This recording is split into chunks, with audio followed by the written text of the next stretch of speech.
we have clients who are hair professionals, but then also sell and create hair products under two different brands. And so this is just one way that you can set it up so that you're running two different brands from the same business entity. You're not just a hair professional, you're a CEO. Hey guys, welcome to another episode of Hair CEO. We help you build a premium brand focused on profits without overpaying in taxes. My name is Jen, and I bring you videos on business and taxes tailored specifically to self-employed hair professionals and beauty business owners. So if you're new here, consider subscribing. Today's video is inspired by one of our clients at Hair CEO. He is a barber and an S&P artist, and he's been working with us for the past few months. And one of the things that we helped him with was making his S Corp election. And after he's made his election, his S&P business has really picked up. And he wanted to know, should he start a separate business entity for the S&P business so that it's separate from his barbershop? And after going through a series of questions, we discovered that instead of spending more money on creating a separate entity, that it would be better to create DBAs under his existing business entity. Now, one thing to note here is that I am not a lawyer at Hair CEO. We are CPAs and EAs, and we are specialists in taxes and business, not legal aspects and legal matters. So I do want to highlight that. So just in case you're wondering if an LLC or the corporation is best, I have my personal preferences. I have recommendations, but I have to tell you that I am not a lawyer. But for business and taxes and your money, I'm your girl, right? So let's go through this. So what I have recommended to him was setting up a DBA because I don't want him to spend more money creating a different entity that he's going to have to keep up so that there can be some differentiation. He can now advertise just as his S&P business, or he can advertise as his barbershop. And then they look like separate businesses, but they all roll up to the same parent company. And we talked about what that would look like financially for him because he was really struggling with the money portion. Like, Jen, what happens? Like, do I have to open up separate business bank accounts? What's going to make the most sense? And what we're going to go over is what I recommended to him because there's no need in complicating things. So he created two DBAs that are owned by his LLC. So we have your LLC, your company LLC, and he would be doing business as, and in his case, he's doing business as the barbershop, and then he's doing business as his S&P shop.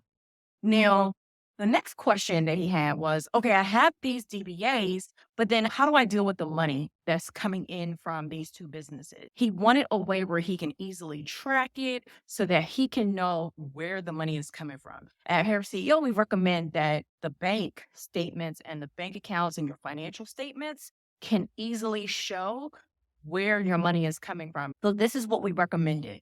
He has a merchant that will allow him to create multiple accounts or multiple businesses under the same name. So for example, let's take Square as a merchant.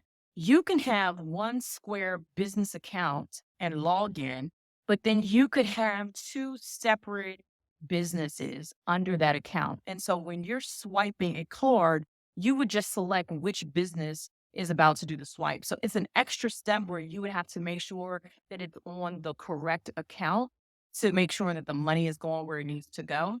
And that money could also then be funneled into different accounts. So the barbershop would have one account under Square, and the S&P shop would have a different setting or account under Square. And in his situation, he wasn't using Square. He was using Intuit Go Payments. And Intuit Go Payment has the exact same setup. This is a very common thing. So if you have a different merchant, you can just do some research to see if this is possible if you want to set up something very similar. So in this situation, if he's in the barbershop and he's swiping a card, he would just make sure his merchant account is set to the barbershop account.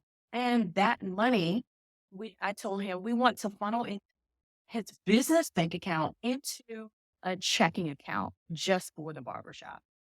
And what that does is it separates the money so that he can see all of the money that's coming in from the barbershop separately from the S&P business.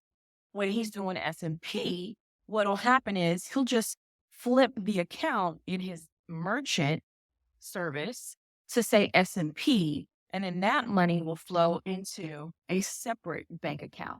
And that's how we are tracking where the money is coming from.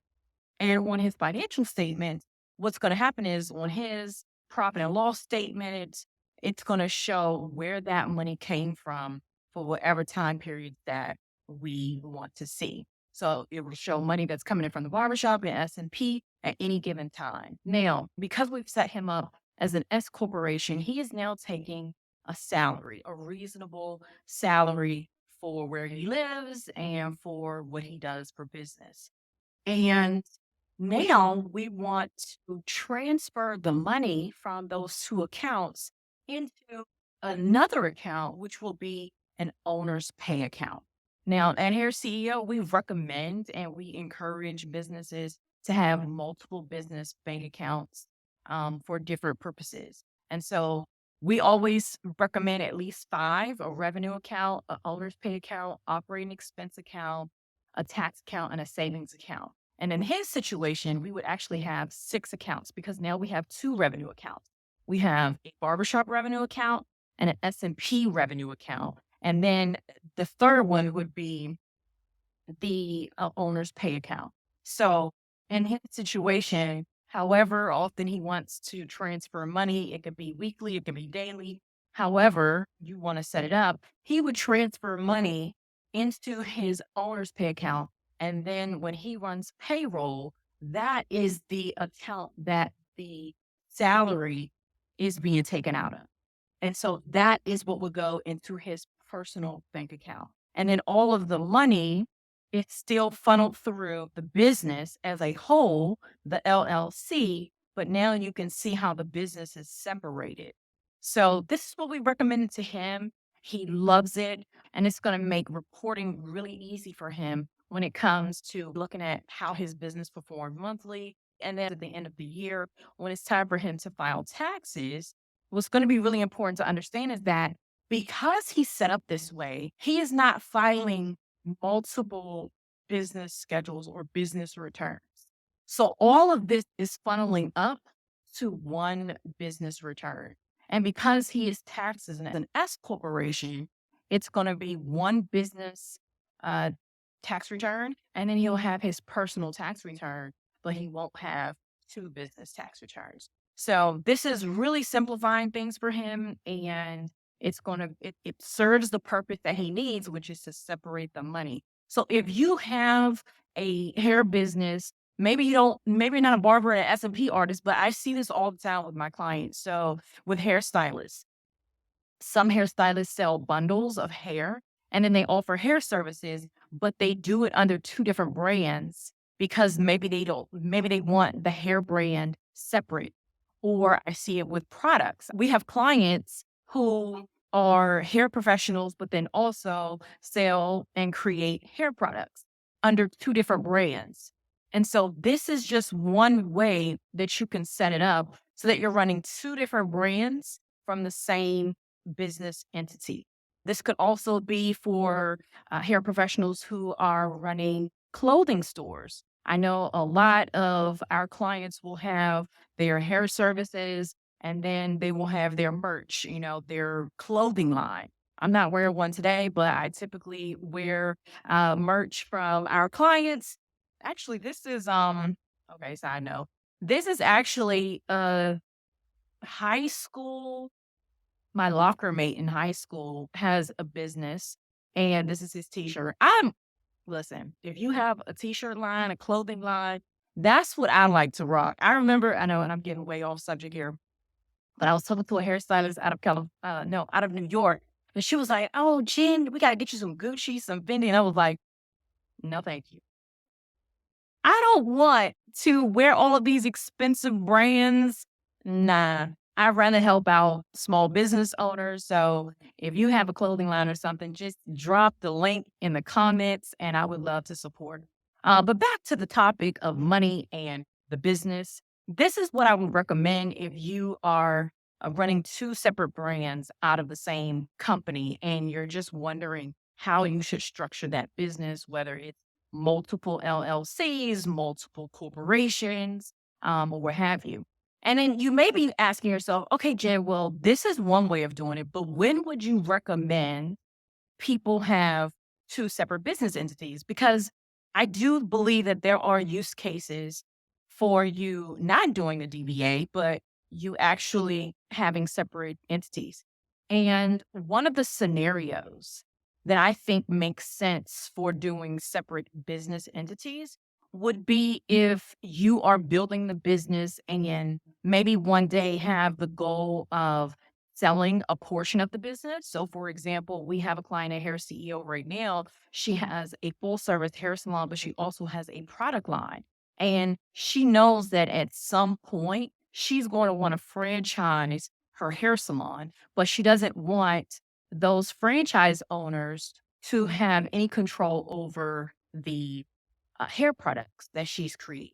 So, in that sense, it's absolutely going to make the most sense for her to have two separate business entities so that when she's ready to do her franchise, it's completely separate from the hair products. So, that's just one scenario where it would make sense to create two business entities instead of doing a one business entity and two separate DBAs. And of course, DBAs aren't limited to two. Your business could own multiple DBAs. Just depends on how many brands that you. So hopefully this has been helpful.